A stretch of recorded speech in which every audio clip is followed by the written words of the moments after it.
Hello and welcome to another Pauper video. Today we're discussing the Magic Online metagame of all the Pauper trophies because every single one of them gets posted.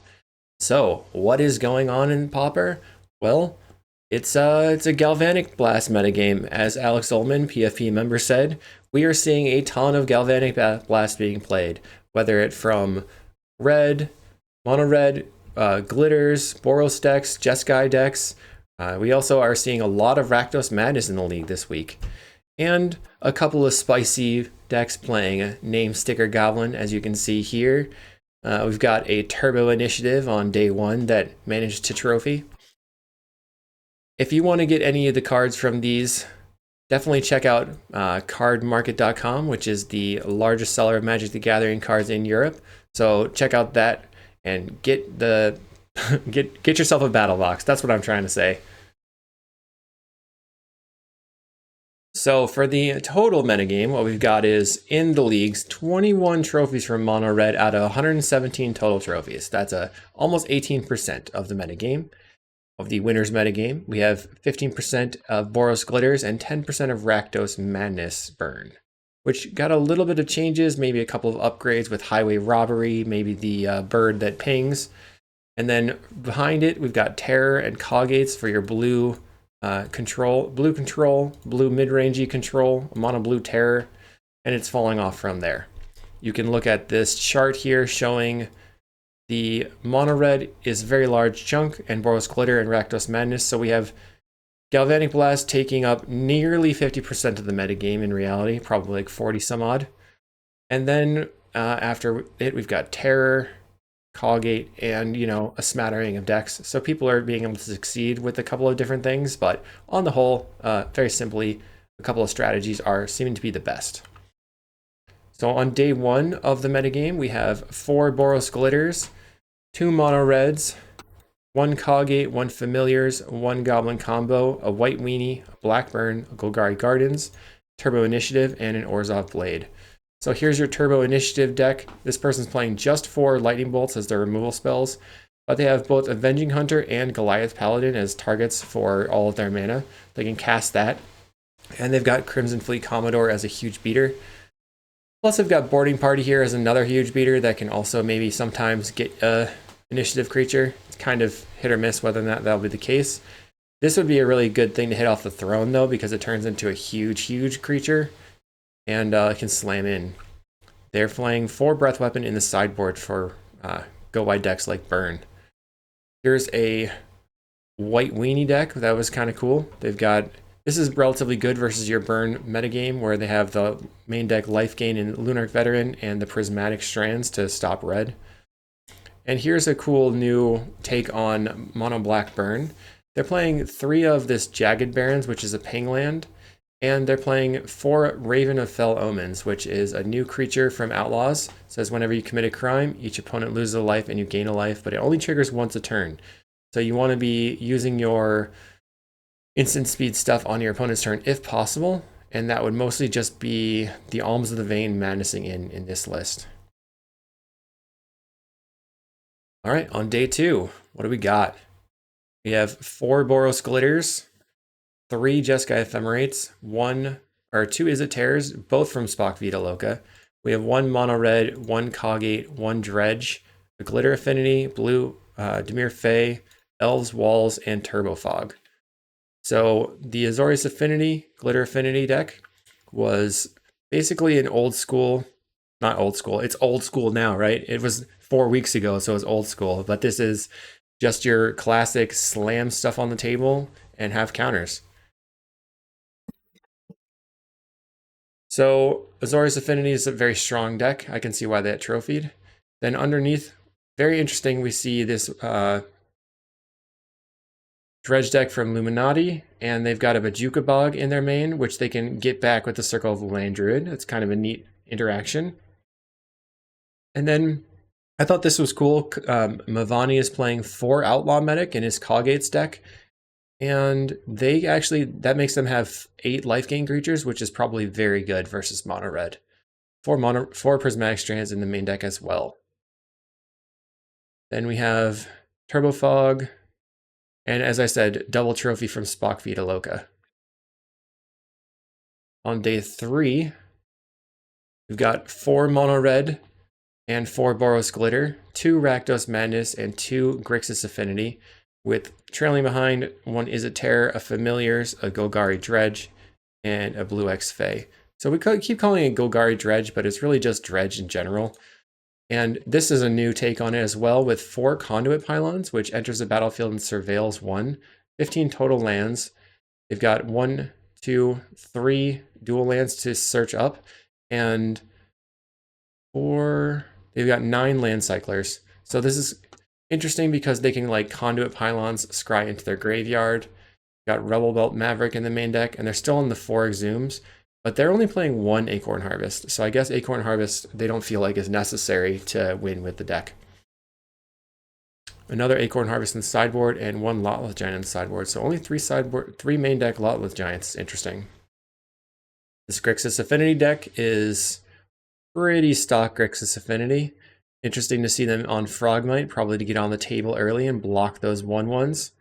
And here's a really sweet mono red deck, mono red Sly, or just aggro basically, from USP Dudes. He's playing Namesticker Goblin and Goblin Matron to search up the Bushwhacker. Got Goblin Sledder to keep his creatures alive. And both Burning Tree Emissary and Namesticker Goblin are free creatures. Got Rally at the Hornburg, puts humans you control get haste until end of turn, but 0 removal spells in the main deck. Kind of wild. And then Inside Out, what? I guess that must be for walls. Did not see that one coming from a mono red deck. Okay. Day 4, we've got 2 mono red, 2 Rakdos, 2 Kagate, 2 Terror, 2 Altertron. And then some smattering of Boros Glitter, Izzet Terror, Jeskai Ephemerate, Dredge again, Blue X Fae, Elves, and Mono Blue Fae. So the Mono Blue Fairies here by Mr. Twin, they're playing the techie creatures of Brinebearer and Intruder as a 4 of, which is pretty good versus mono red because it makes their creatures not as strong and they can block those 1/1s. Then Snaremaster Sprite can tap down a creature so that you can get in with your ninjas. They're also playing Echoing Truth in the main deck, which I think is probably a pretty good idea.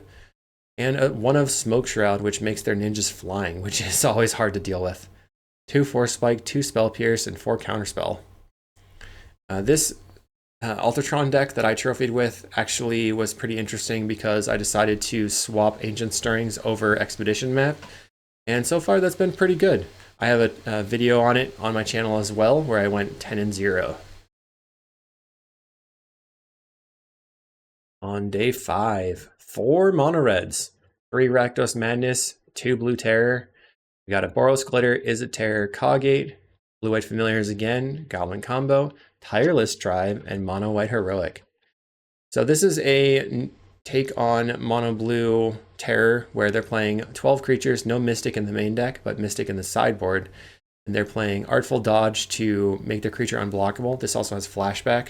So they're like full on tempoing.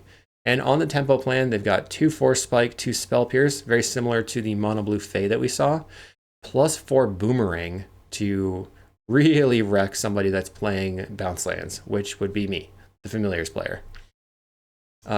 Over here, we've got Mono White Heroic. So this is pretty standard Mono White Heroic, it looks like.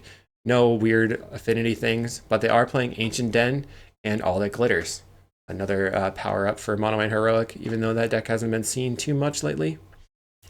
And here we have a Tireless Tribe by Season of Mists, who actually did pretty well in a recent challenge that happened after this league week. They've got Tireless Tribe, Squadron Hawk, plus Brainstorm for the value. They've got Modern Age and 3 Prismatic Strands in the main deck, plus Escape Tunnel, which is a relatively new card. It says it's basically Terramorphic Expanse or Evolving Wilds, but you can also sacrifice it to make a creature with power 2 or less unblockable for the turn. So you can use that as a spell instead of a land drop on that. They've got 2 Mystic or more in the sideboard. I'd like to know why they're playing that. It's usually for like combo or control. And then 4 of each for protection from red and protection from black. And then a couple of other random things. So kind of an interesting sideboard there. And this Familiars by Tart, who is a Japanese Fairies player in the past, but now playing Familiars, which is awesome. and they're on the Seagate Oracle version to be on the table faster versus mono red. Murmuring Mystic to close, but instead of playing 4 medium mines, there are only 2, with a total of 4 counterspells, with 2 counterspell and 2 prohibit in the main deck. And on day 6, we have 5 mono red, 5 Rakdos Madness, and 2 Boros Glitter, with 2 Is It Terror. And the rest of the decks, Cogate, Dredge, Glitter Affinity, Mono Black Burn again, and a Dimir Terror.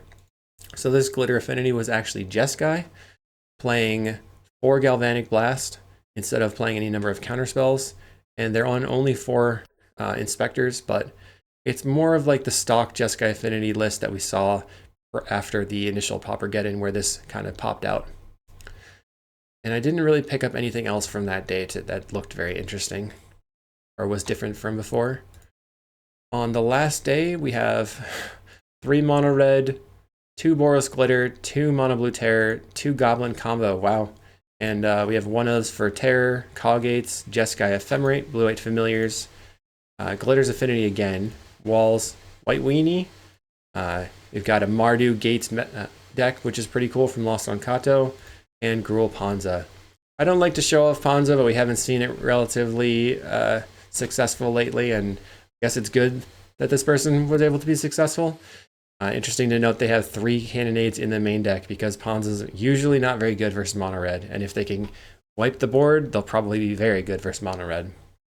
Fade into Antiquity as a exile target artifact or enchantment. I don't know why you would play that. They must have been looking for a different slot. And then 4 extra Stone Rain in the sideboard. Jeez, with Crushers. Wow, scary. Once again, Mono Blue Terror, but this person's playing a slightly different list.